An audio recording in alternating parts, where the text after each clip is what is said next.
Welcome to Chillin' 101. We hope this video helps. You start by confirming the essentials, an active Azure subscription, and the correct role permissions. Once confirmed, install and sign into Azure CLI, then register required resource providers.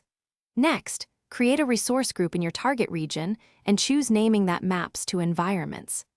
Now, initialize a bicep or ARM template repository and add a basic network and storage module. This gives you the infrastructure skeleton, so you can proceed straight into the transformation without setup delays.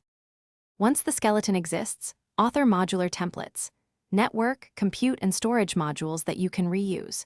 Deploy with Azure CLI or integrate into CI/CD pipelines to ensure repeatable, auditable changes. Make sure to pass environment-specific JSON parameter files so dev and prod differ only by config.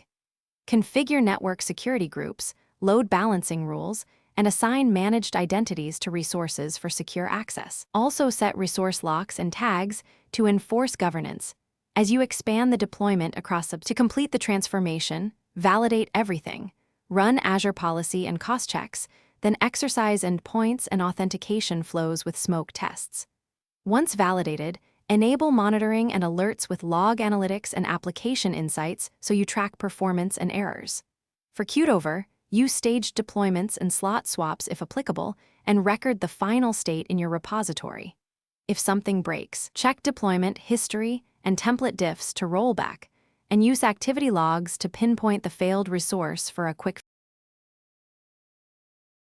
Thanks for watching. Consider subscribing if we helped you.